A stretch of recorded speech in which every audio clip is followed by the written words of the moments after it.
can God exist if you're an atheist? I had to get a cup of tea for this one because it's a lot.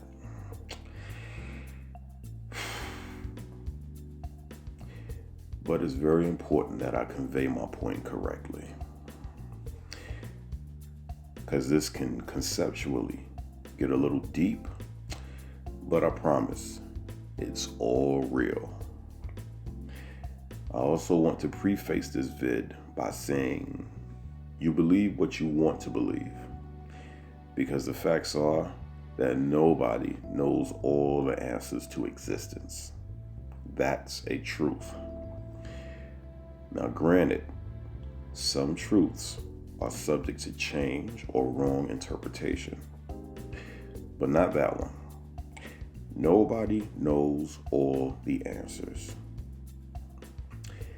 And lastly, before I get started, any atheist who drops the usual quote unquote, not all atheists are like that, or you're generalizing, stop your nonsense.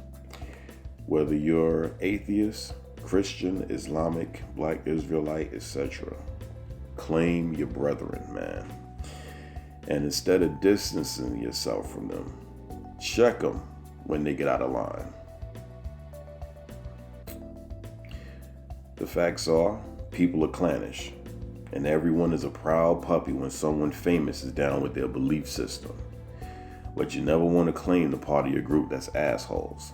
So, if you're one of those people who don't believe in a God or a higher power, and you routinely tell believers how silly they are, then I'm addressing you in this video. And if you're what I call a classic atheist, which I'll explain in a minute, then this is simply all food for thought. Or it isn't. It's up to you.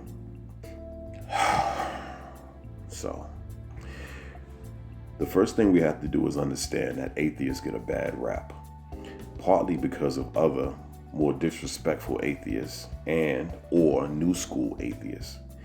I used the term classic atheist earlier because back in the day, an atheist was not coming out saying God doesn't exist and being a jerk about it. Instead, he or she was asking all believers in God to prove that God exists. Atheists by nature are skeptics, and they have questions, which is exactly the way we all need to be. We limit our learning when we just blindly follow. However, due to the changing of times, we have a lot of loudmouths from all walks of life. Now, I don't know if it's the smartphones that's making folks think they're intellectuals, but there's a lot of debates over the smallest of things all of a sudden. It's just, I don't know, maybe I'm showing my age, but to get back on point, as an atheist, you do not believe in God or deity, nor do you believe in organized religion because it's based on what you perceive to be a fallacy. Fake storybook shit, the Bible. Now, it's not hard for me to imagine myself as an atheist because I can understand their reasoning. Again, to imagine myself as an atheist. It would be about logic, what makes sense, practicality, meaning what's the use of it. Keep that in mind. What's the use of a God? Now, I'm all about that kind of thinking, you know. A lot of you out there can understand that as well. I mean, we live it. You know, if it's useless, we get rid of it. That's how we do. So if we keep it logic, if I were an atheist, I would have to ask, why the hell does anyone believe in a God? He obviously doesn't exist, and there's so many instances I can cite just to prove my case. But scientifically and logically, where is God? The answer I have is conceptually and logically and scientifically, God is everywhere. But, and this is a big but, you need to change your view. Not just that, you need to adjust your mindset, because there's arrogance involved and just a touch of foolishness in a person that says that there is no such thing as a higher power. Now, higher power, meaning something bigger than myself, something stronger, something that dwarfs I. Okay? Now, case in point, these are things a God is, quote unquote, supposed to be. These are the parameters. These are the measuring sticks of godhood. All right? Here they are. God is all-seeing and all-knowing, omniscient, all-encompassing. God is everywhere, immortal and invulnerable, and can create things instantly with a wave of his hand. Raises the dead. Matter of fact, God is the resurrection and the life. Pretty much, God is all. He has all the bases covered, and you can't fuck with him. And since nothing that comes from God or is created by God is weak, he has a son named Jesus who can perform miracles like it ain't shit. Now, these things are easy for me to remember because I went to a Lutheran school for 8 years. But what I'm doing is showing any atheist the parameters that your reasoning is based on.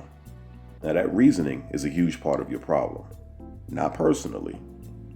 Got no problems with you personally. Just your argument. Because the argument you make has to make sense to me. Now, I think I'm of reasonable intellect. So I have to ask, if I was an atheist, why would I attack such obvious, and this is key, old ass parameters of what a God is? I mean, the Bible is thousands of years old. You have any idea how superhuman all-seeing and all-knowing sounds? Don't you remember how silly Greek mythology sounded when you read it? Zeus causes thunder, so when we hear thunder, is Zeus angry? I mean, until we have actual superheroes in this bitch, it's obviously comical. So why base your argument on those very human parameters of godhood?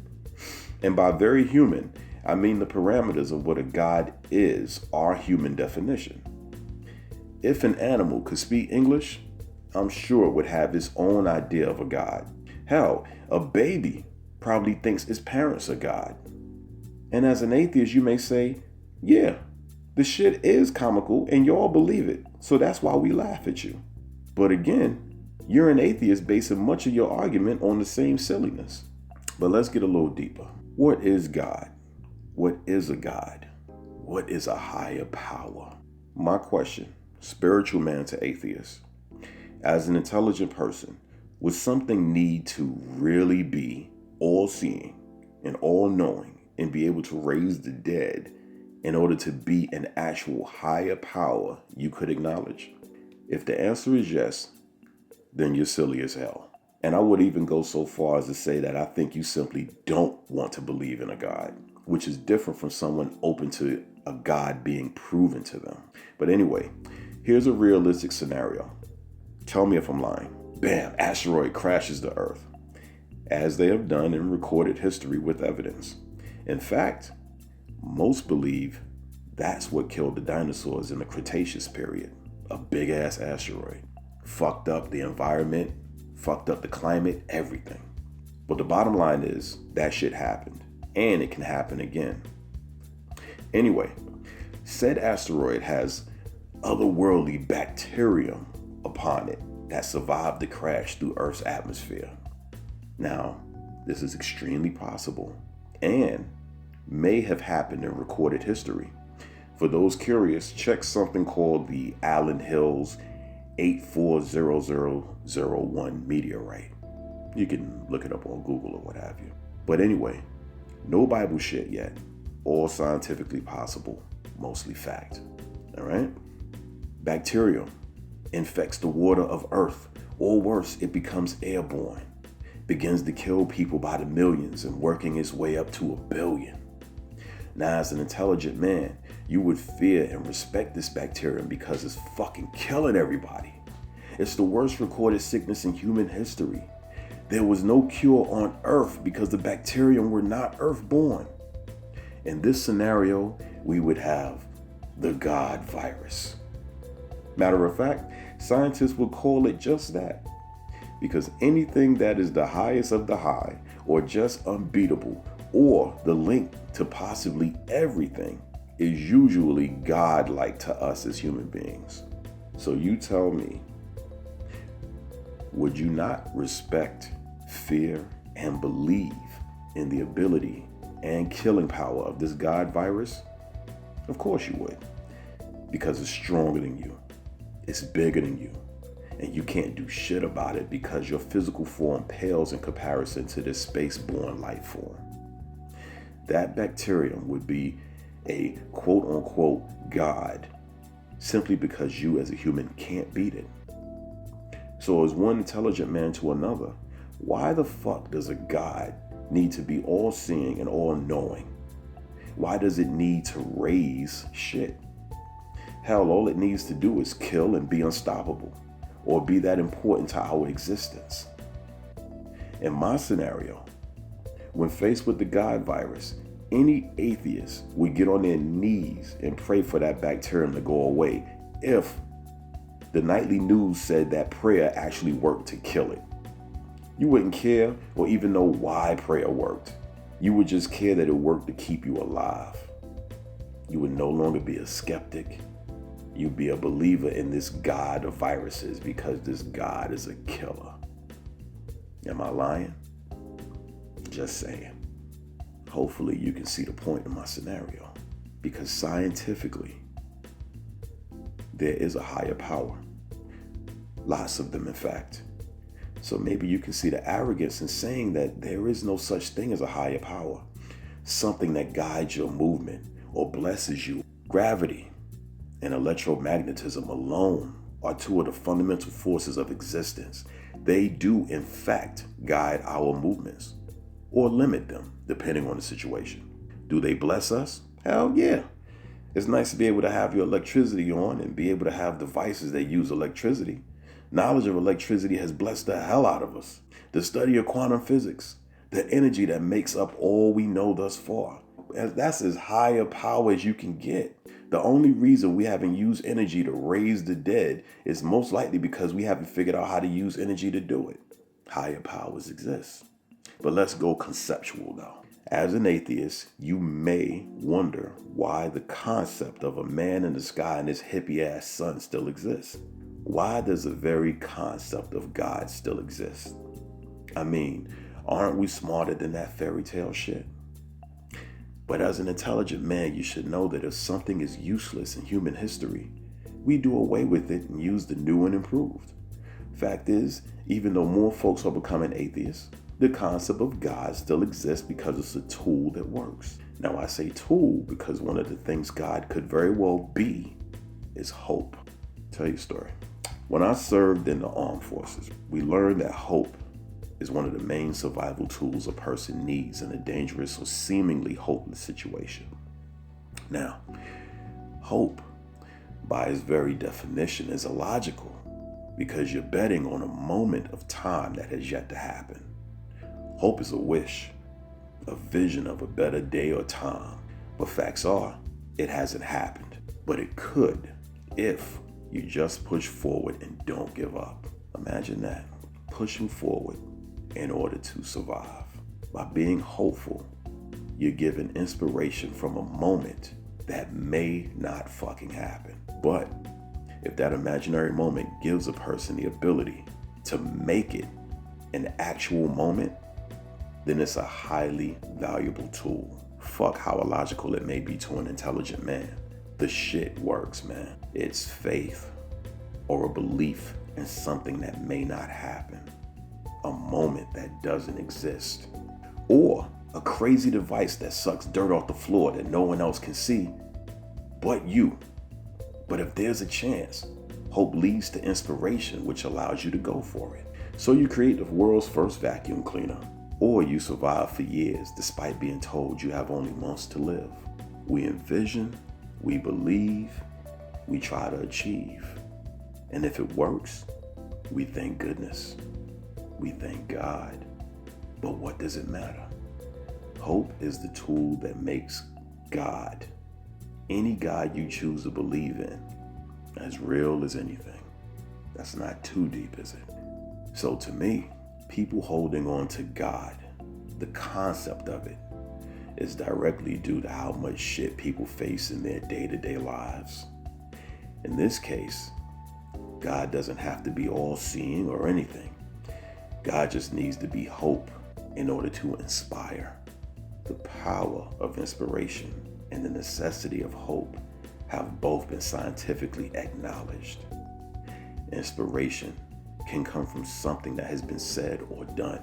It can also come from being thrust into a bad situation, but most times it's from something that's envisioned that is not real until we make it possible and eventually manifest. So, hope can be God if you want it to. It's certainly greater than any one human being because we all need it at different points in our lives. But is hope a higher power? In case I haven't proved it by now, hope leads to inspiration, which allows a human being to possibly create something, a moment, or an actual material object that formerly did not exist. Using human parameters of godhood, that's some pretty godlike shit, man. And I haven't even touched on what I think free will is. That's another video. Shit. But anyway, with all this talk of hope, perhaps the atheist would argue that people need to depend more on themselves than some guy that doesn't exist. Because one doesn't need hope in God. One simply needs hope, right? So that would leave a society that only sees human morals. No worry of being judged by a higher power. No God. I mean, you can say what you want about fear of God, but it does help to keep man in check to a degree. But a godless society with only ourselves to hold one another accountable, our own morals.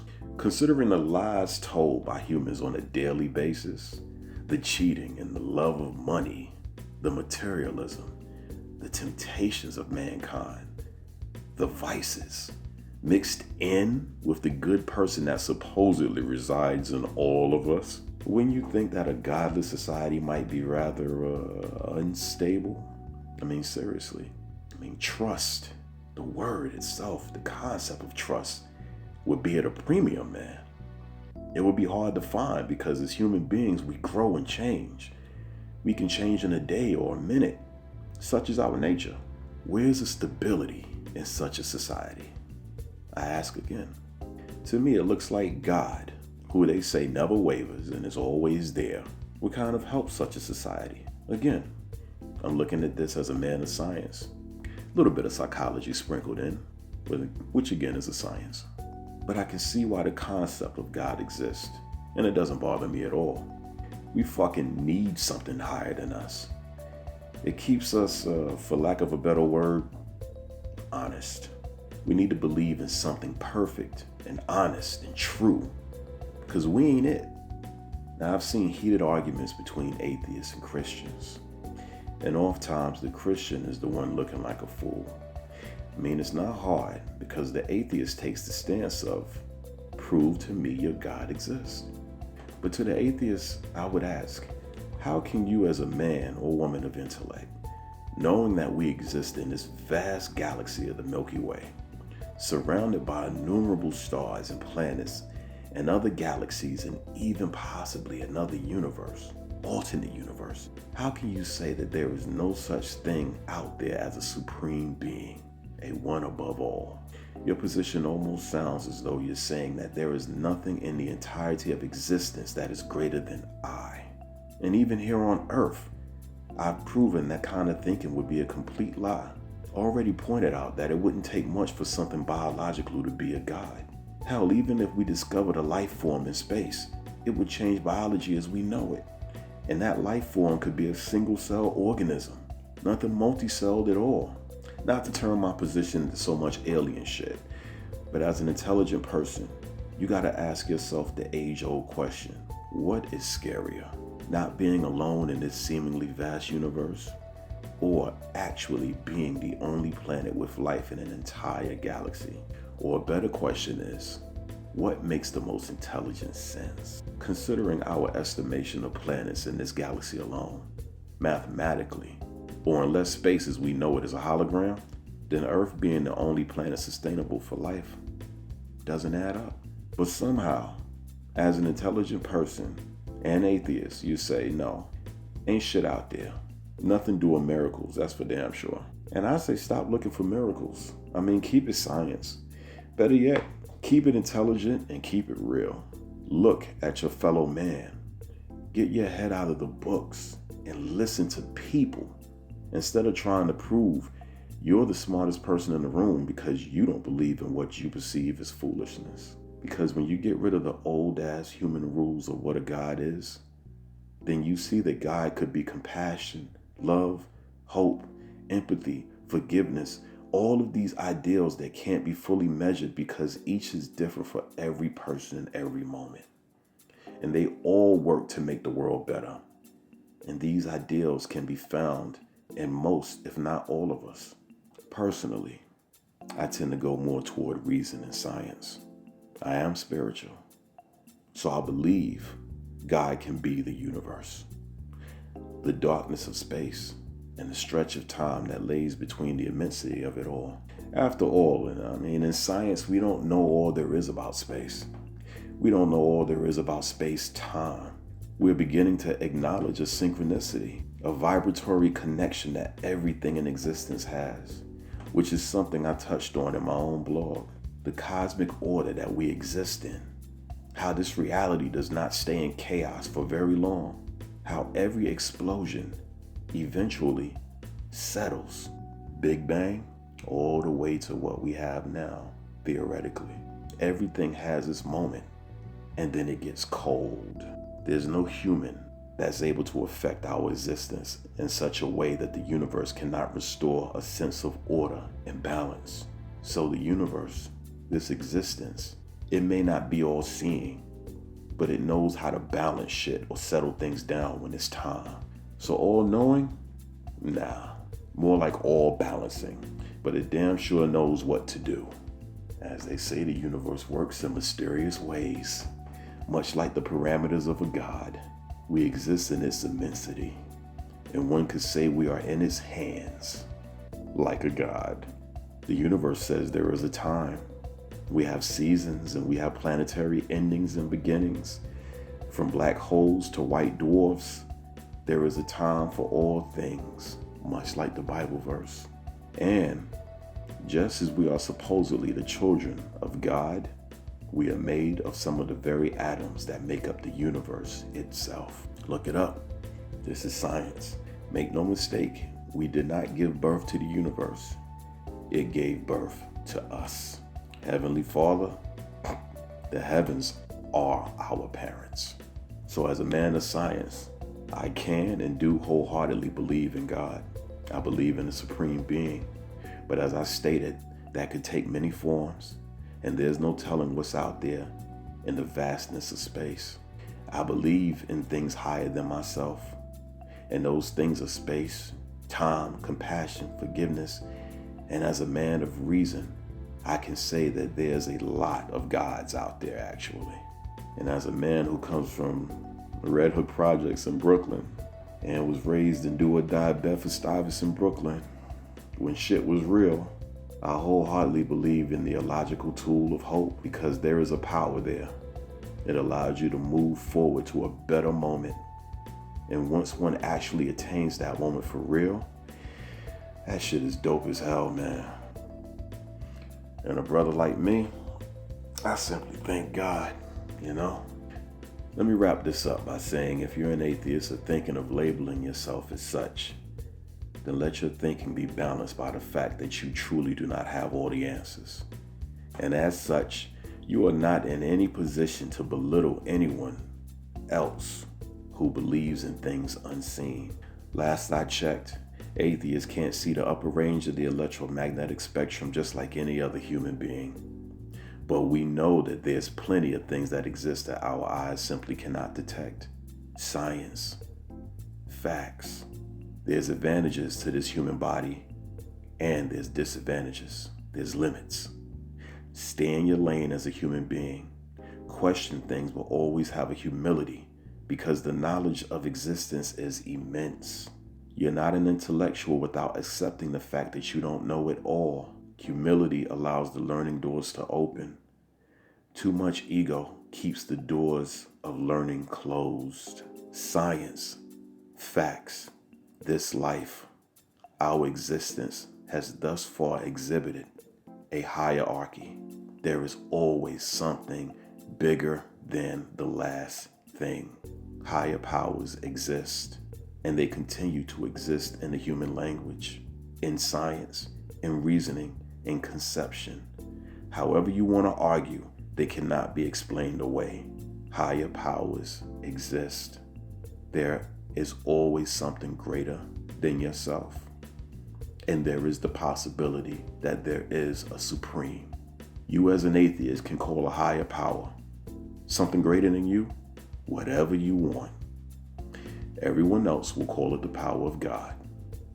Nobody has to prove anything. The power speaks for itself. Now, if you will excuse me, the universe wants me to take a hot piss. So, discussion over.